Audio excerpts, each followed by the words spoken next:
Women's Campaign for Soviet Jewry, a largely unknown British movement from the 1970s that fought for the right of the refuseniks in a country completely different, both socially and politically, from their own, during a period in which a movement of this scale was rare to find.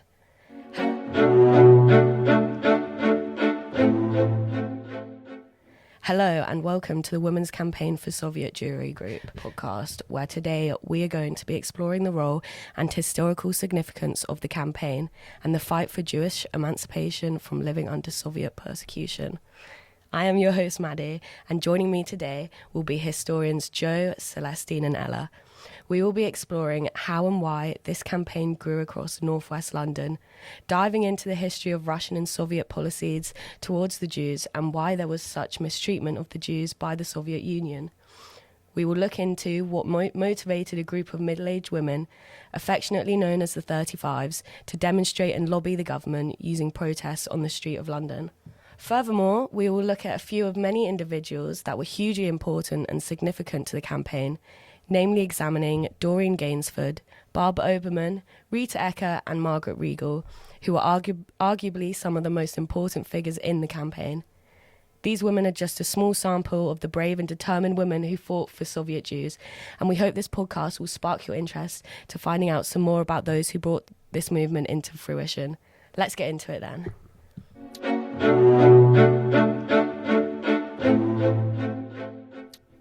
The year is 1971. A woman lingers in a cell in isolation in Odessa, Ukraine. Her name is Raisa Palatnik, and she was imprisoned for her involvement in samizdat, Jewish political literature banned by the state. Her imprisonment is unlawful, perpetrated by an anti-Semitic government. However, in London, in May 1971, a protest organisation has come into being. This was the Women's Campaign for Soviet Jewry, nicknamed the 35s, because most of its female members were around 35 years of age. Raisa Palatnik was also 35 years old. Their protests on the streets of London led to the Russian state improving the conditions in which Palatnik was held, and continued pressure led to an early release from prison. The campaign soon advocated widely for other Soviet Jewish refuseniks, a term referring to those Jews who applied for an exit visa to immigrate to Israel, but were refused by the Soviet government. The position of Jews in Russia had always been unstable, interspersed with persecution by their government and people. For most of its history, Russia was a monarchy, whose kings and czars persecuted the Jews with restricted laws and encouraged pogroms, which were riots and physical violence committed by the population against Jews. A revolution in 1917 had transformed Russia into a communist nation, removing its monarchy and traditional rule, and in theory at least, promised equality to all. Vladimir Lenin led this revolution, and in March 1914 he promised that Jews and other nationalities would be free from persecution. However, the Soviets were suspicious of religion and they mistreated the Jews. In 1918, the Soviets created Jewish sections of the Communist Party, whose role was to further communist propaganda and undermine Jewish identity. When it was clear that the Soviets could not easily destroy the Jewish spirit, they removed these sections in January 1930. The ultimate Jewish aim, emigrating to Israel, the Jewish homeland, became a sorely contested debate which evoked the most anger in the Soviet government. Its language, Hebrew, was only tolerated for a few years before being branded as reactionary, deemed as a tool to Zionist nationalism, and outlawed. This persecution only increased throughout the 20th century. Under the leadership of Joseph Stalin, many prominent Jews were murdered, and Jewish culture was attacked. Jewish publishing houses were targeted in the late 1940s, and publications were banned. Historian William Corey claimed, quote, "For 11 years the Jewish national scene was a cultural desert. No theatre, no books, no publications," end quote. Violent purges of Jews culminated in the execution of 14 prominent Jewish figures in the Jewish anti-fascist community in 1952. This organisation, designed in the Second World War to encourage a Western alliance with the Soviet Union to combat Hitler, fell under Stalin's suspicions as early as 1948.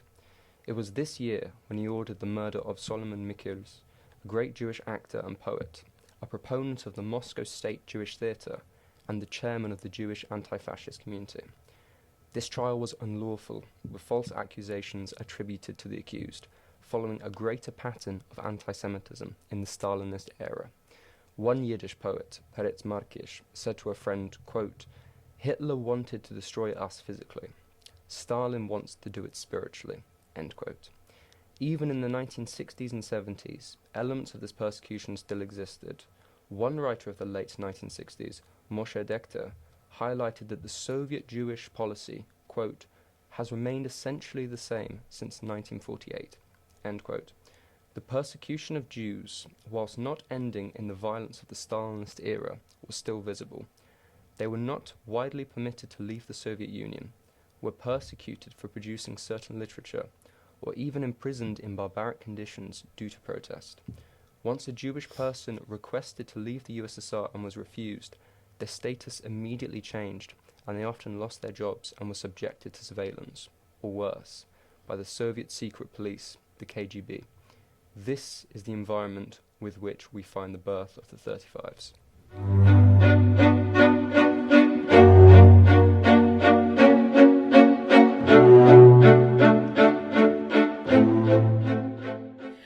So, perhaps the most important figure for the birth of this movement was Barbara Obermann.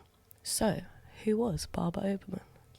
Barbara Obermann was born in 1937 in Vienna, Austria.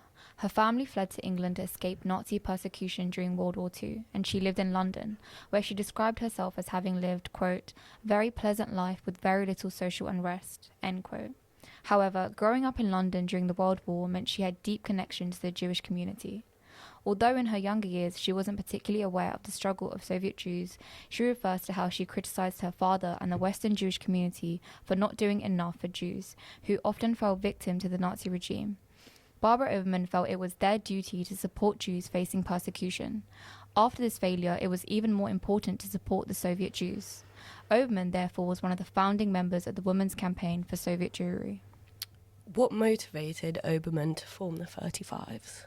In a recent interview, Obermann described returning to her middle-class life in London after a holiday in Israel, where her family would often holiday in the summer.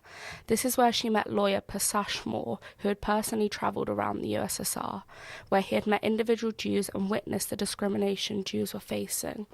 Although Obermann was horrified by the stories, she had faith that Western Jewish organisations would help those in need. However, when Obermann returned to London, she soon realised that this was not the case. She held a meeting with the Chief Rabbi's Office, the Board of Deputies of British Jews, and the Central British Fund, all of which were British Jewish organisations, to discuss how they could tackle this issue. But Obermann felt belittled and deflated at their apathy and the way they dismissed her concerns. Nonetheless, she knew something had to be done. At the age of 33, she asked herself the question, quote, "Did the Soviet Jews want to be silent, or were they being silenced?" End quote. She realised then that the Western Jews needed to act as the voice and representing body for those who couldn't, and that the British associations would not put enough pressure on the Soviet government. Therefore, it was down to ordinary Jews, specifically housewives, who had the time and resources to bring public attention to the cause and pressure governments to act. So, what did Barbara Obermann actually do? In May 1971, Barbara attended a lecture by Yitzhak Rager, the second secretary at the Israel Embassy. It was here that she found out about the imprisonment of Raisa Palatnik, the woman who had wanted to leave Russia and was being held in isolation. Palatnik's story resonated particularly with Barbara because she was of similar age to Palatnik, and she realized that she herself could be in a similar situation to Palatnik if her family hadn't immigrated to England. Obermann then organized a hunger strike to take place outside the Soviet embassy. Although only a dozen women actually took part, the newspapers loved the powerful shot of the women, all dressed in black, standing outside the embassy, holding a sign that read, "USSR, release Raisa Palatnik." From here, the 35s were born. The woman soon heard that Palatnik had been moved to a normal prison, and this set the ball rolling for what would become an influential national movement. It also proved to the women that their dramatic forms of protest were successful, not only for getting media attention, but also forcing the Soviet government to act in order to avoid public embarrassment. It was Obermann who set the tone for these theatrical protests, realizing the importance of standing out from other movements to capture the interest of the press and the public, which led to the widespread support of the campaign. Obermann only led the movement for a short time. Why did she leave? Obermann left the movement because the group was coming under increasing pressure to merge with the Board of Deputies. Obermann described, quote, not wanting to be controlled by the board, end quote, which ultimately led to her stepping away from the movement. However, she continued with her activism for Soviet Jewry. She later founded the Committee for the Release of Soviet Jewish Prisoners, which saw similar style protests taking place.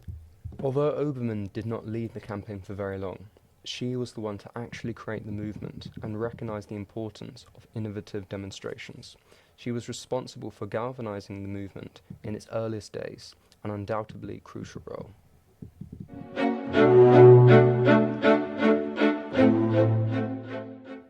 So, in the early stages of the Women Campaign, it was greatly important that strong and passionate individuals were placed in charge of the movement. One individual who certainly fits this category was a woman named Doreen Gainsford. Her work, alongside Barbara Obermann, managed to accelerate the awareness of the refuseniks further than ever before. Gainsford in particular was eager to establish everyday Jewish housewives as independent figures, and especially was interested in examining the religious divide aspect of oppression. That's why even today, Gainsford is continuously recognised for her dedication in raising awareness for Soviet Jewry, as early as the 1960s. Now, having lived in Israel since the 1970s, Gainsford progressed from her British role to instead supporting the refuseniks who eventually managed to immigrate to Israel. Having publicly spoken in various interviews and remaining present in the Jewish community, it is possible to gain insight into Gainsford's specific role within the campaign. Gainsford took part in an interview to aid research for a documentary called Operation Wedding, which explored an escape attempt made by a group of refuseniks. Gainsford provided anecdotes and information from her experience within the campaign for Soviet Jewry, discussing her motivations and poignant experiences. She revealed that she took great inspiration from hijacker Silva Zalmanson for her brave display at the 1970 Leningrad trial, where Silva protested her beliefs, using a detrimental medium to increase attention to her plight. Medallions were made in honour of Zalmanson, of which Gainsford and other campaigners would proudly wear as a clear symbol of their fight. When reviewing her role within the campaign more generally, Gainsford was one of the key planners of the campaign's first demonstration, the hunger strike outside the Soviet embassy. She was particularly active in the PR aspect of the campaign, especially as she had experience in the sector, and a clever example of this was her making 2 telephone calls simultaneously to Soviet Jewry outside the embassy. She has also discussed the difficulties of her work, like fearing exacerbating the conditions of those Soviet Jews that were pleading for help, and the difficulties of obtaining truthful information from such limited resources. Despite this, Gainsford remains very proud of her work within the campaign and continues to reflect on the transformative effect they had on so many oppressed lives. It is extremely significant to review the roles of the first initiators of this campaign, as it truly brings to light the personal journeys they took part in to inspire many other ordinary Jewish housewives to join their fight.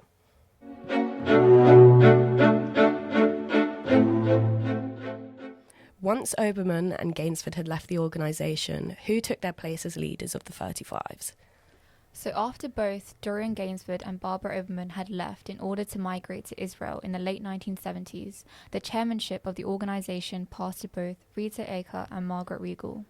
These women were long-standing members of the group and had clear visions for how to move the 35s forward, as a new decade approached and public awareness of the plight of Soviet Jewry increased. What was this vision then? Why was there a need for the 35s to change their direction? Well, public awareness of the struggle of refuseniks was increasing, which in itself was a result of previous 35s campaigning and their emphasis on securing media attention for the issue through extravagant demonstrations. This meant that these demonstrations were no longer as necessary as the issue was now in public discussion, so the focus shifted more to aiding solutions. Ecker and Regal decided that the best way to do this would be through targeting those with political power and attempting to gain their support for the movement, while also becoming something of an authority on the issue so that they could inform politicians and the press. Okay, so how was this done? How did they come to inform politicians? From the outset, the 35s had been an organisation with a close focus on supporting individual refuseniks and their families. This was done with Raisa Palatnik, Anatoly Sharansky, and countless other Jewish people and their families. What Eka and Riegel did was make this increasingly professionalized, building case files for each refusenik known to them, in which they would record their background, take information on their families, and if they were imprisoned by the state, they would do their best to keep record of their conditions. Such case files were further informed by visits to the Soviet Union, something that was led by Margaret Riegel and her husband George. These trips were used to show support to refuseniks and to write some extremely detailed reports on conditions within the USSR, once they had safely returned to the UK. Riegel would work very hard on these trips. For example, during one in 1980, she visited 28 refuseniks and inquired after a further 19, all within a 7-day trip. So, all of this put a wealth of information at their disposal and became an invaluable resource for politicians, who used this in attempting to aid refuseniks through meetings with Soviet officials. We also have to consider how individual members in the campaign aided this change of tactic and growing professionalization. A good example of this is Michael Sherborne, who was a constant campaigner for Soviet Jewry. He spent 35 to 40 hours weekly making calls to the USSR to inform them of campaigns such as the 35s. He is just one example of how dedicated Eka and Riegel's frontline volunteers were. So you can really see how these new leaders shifted the focus of the campaign to its professional side. Do we know how successful they were in influencing politicians? Yes, definitely. We have a lot of evidence of sustained correspondence with Margaret Thatcher during and after her time as Prime Minister. There are many letters sent by Riegel and Eka to Thatcher's office, and they received many responses. Margaret Riegel was particularly proud of their relationship with Thatcher, and we know that this respect was reciprocated. Thatcher would ask Eka to send information that they had on refuseniks onwards to her and to civil servants, which was useful in discussions with the Soviets. This is just one particularly impressive example of the success that the 35s had in influencing those with political power. And did this successful new direction for the 35s mean the end of their days of dramatic demonstrations? Well, not entirely. In fact, this was where Rita Eka had quite the impact on the organisation. Their shift in targets from press and public to politicians was also seen in the demonstrations once Eka and Riegel took over. There was definitely a reduction in the number of demonstrations after this point, as they became more closely targeted in order to have maximum impact on those in power. This would be during Soviet leader visits, or at times when they knew their demonstrations would have maximum impact. A really good example of this was during the Trade Union Congress conference in Liverpool in 1979. They repeated an earlier protest where they dressed as ghosts to represent the plights of specific refuseniks, such as Ida Nudel. These were effective, as 6 union leaders appealed for the release of these refuseniks to Soviet officials, and hundreds of those present at the conference signed a petition addressed to Brezhnev, the leader of the USSR at the time. So, there was a reduction in the number of these protests, but when that did occur, Eka carefully engineered them to be most effective. Okay, so we've heard of how new leadership brought a new direction for the 35s, but how much of this was the result of the personalities of Margaret Riegel and Rita Eka? A great deal of this does come from the entry of these new personalities. Eka and Riegel had very different styles of campaigning and leadership, but this is what made them so effective when they shared their chairmanship, as their personalities complemented one another. We know that Rita Eka was responsible for the day-to-day running of the organisation from their head office, but she also crafted the targeted and effective new demonstrations. She was said to have been well suited for this role due to her volatile personality and outgoing nature. Riegel had been described by historians as deliberate in her close attention to detail. Her very professional focus can be read in the reports she wrote on her trips to the USSR, something she spearheaded at the risk of harassment by Soviet authorities, as well as in her letter writing. Something that they did have in common, though, was their dedication and professional vision for expanding the reach and effectiveness of the 35s as an organisation. We can see how this change in the 35s and their campaigning stemmed from the ideas and the personalities of these individuals, although we do have to be aware that this professional side of the organisation was there right from the start. It was just something that these new leaders put a greater focus on. Again, we see how these individuals and their unique personalities are really leaving a mark on the 35s and their campaigning style and methods. So this really demonstrates the benefit of studying them.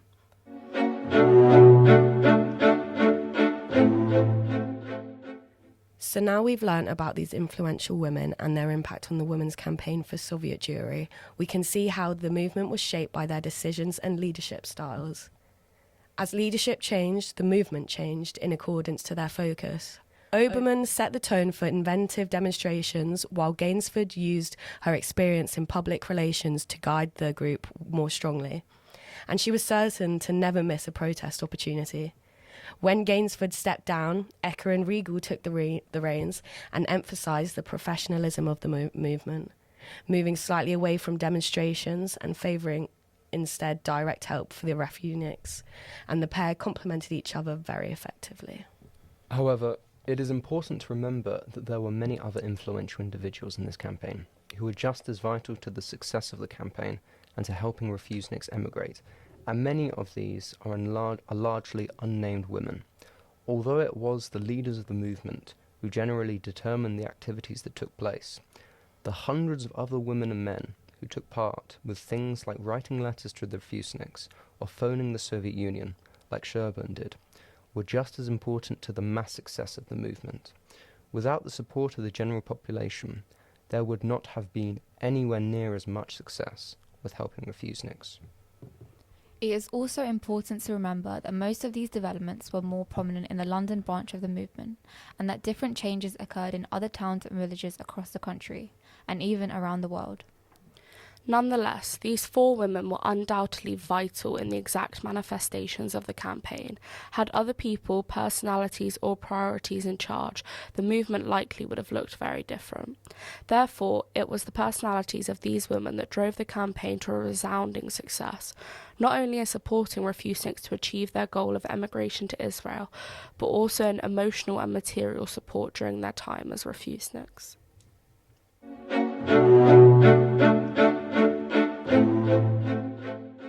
And that brings us to the end of this podcast. We hope you have found this valuable and it has sparked your interest in this fascinating campaign. A massive thank you to Joe Beanland, Celestin James and Ella Rowthorn for presenting this podcast with me, and to those already mentioned, plus Amy Harrison Ranger, Tanatswa Kabara and Samuel Marsh for writing this script. Thank you also to Amy Harrison Ranger and Samuel Marsh for editing, and to those at the Digital Humanities Hub at the University of Southampton for helping recording this podcast. A particular thanks to the University of Southampton Special Collections and Archives, which provided the vast majority of the primary research used for this podcast, and to our supervisor, Lara Nelson.